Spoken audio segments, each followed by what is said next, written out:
Assalamualaikum warahmatullahi wabarakatuh. Perkenalkan, nama saya Amelia Octaviani dari Prodi Pengembangan Masyarakat Islam. Di sini saya akan sedikit mereview mengenai buku Psikologi Komunitas karangan Bapak Agus Hermawan dan Ibu Erlina Wijayanti yang diterbitkan oleh Yayasan Haji Kartini Kudus.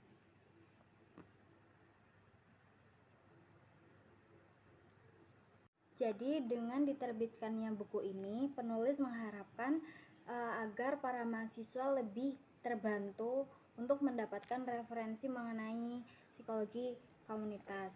Nah, di buku ini sendiri terdapat 8 bab pembahasan. Bab yang pertama mengenai konsep dasar psikologi komunitas.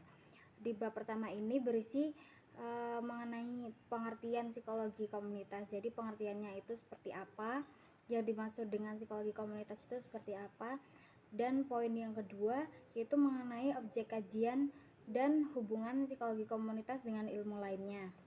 Selanjutnya di bab kedua membahas mengenai problematika penyandang difabel di Indonesia.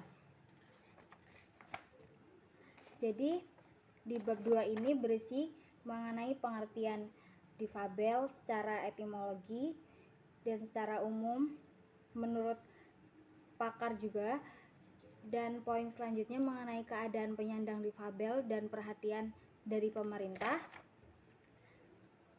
Poin selanjutnya mengenai macam-macam difabel dan pusat pelayanan. Terus mengenai faktor pendukung dan penghambat pengembangan penyandang difabel. Poin selanjutnya mengenai rekomendasi pelayanan difabel mendatang dan kritik dari pemerintah. Lalu ada kesimpulan dari bab 2. Selanjutnya di bab 3 itu membahas mengenai problematika kemiskinan di Indonesia. Berisi poin yang pertama yaitu pengertian.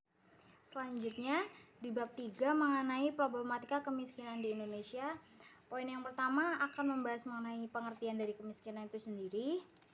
Selanjutnya poin kedua mengenai jenis-jenis kemiskinan itu nanti dibagi menjadi 2. Selanjutnya poin yang ketiga mengenai mental kemiskinan Indonesia dan upaya untuk pengatasan kemiskinan itu seperti apa. Dan poin yang terakhir mengenai upaya mahasiswa dalam mengurangi kemiskinan. Selanjutnya pada bab 4 membahas mengenai problematika kelompok marginal dan solusinya. Jadi poin yang pertama di bab 4 ini membahas mengenai pengertian kelompok marginal. Selanjutnya indikasi dan karakteristik kelompok marginal. Poin ketiga di bab ini membahas mengenai faktor yang mempengaruhi terbentuknya kelompok marginal. Selanjutnya mengenai solusi alternatif penanganan dari kelompok marginal. Dan poin terakhir di bab 4 ini membahas mengenai perspektif Islam tentang kelompok marginal. Selanjutnya di bab 5 akan membahas mengenai fenomena kehidupan gay dan lesbian. Untuk poin yang pertama dari gay sendiri ada pengertian gay, jenis-jenis gay, faktor penyebabnya gay, dan juga gay menurut hukum Islam. Lanjut poin yang kedua mengenai lesbian, akan membahas mengenai pengertian lesbian, proses terjadinya lesbian, dan lesbian menurut Islam itu seperti apa. Selanjutnya ada upaya pencegahan dari LGBT dan juga kesimpulan dari LGBT itu sendiri. Selanjutnya di bab 6 membahas mengenai problematika dan penanganan imigran di Indonesia. Poin pertama pengertian dari imigran itu membahas secara imigran secara etimologi dan terminologi. Selanjutnya ada sejarah imigran di Indonesia dari zaman penjajahan, era revolusi kemerdekaan, selanjutnya era Republik Indonesia Serikat, era demokrasi parlementer, era Orde Baru, era reformasi, dan membahas mengenai masalah-masalah yang terjadi akibat adanya imigran di Indonesia. Selanjutnya, membahas mengenai penanganan masalah imigran di Indonesia. Selanjutnya akan membahas mengenai bab 7, yaitu budaya saparan. Di sini ada pendahuluannya, lalu mengenai pengertian saparan di Jawa itu seperti apa, sejarah munculnya budaya saparan.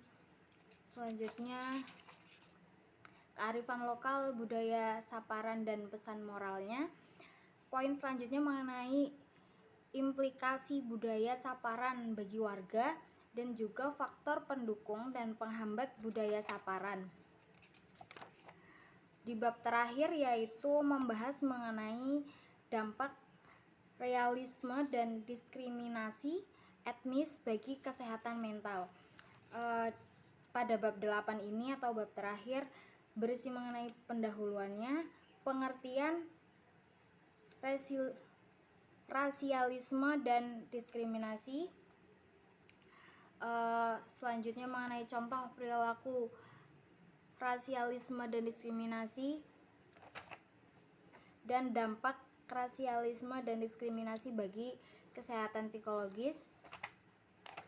Dan poin terakhir membahas mengenai upaya penanganan serta tindakan preventif untuk mencegah rasialisme dan diskriminasi. Mungkin itu yang terdapat dalam pembahasan di buku psikologi komunitas ini. Sekian review dari saya, kurang lebihnya saya mohon maaf. Wassalamualaikum warahmatullahi wabarakatuh.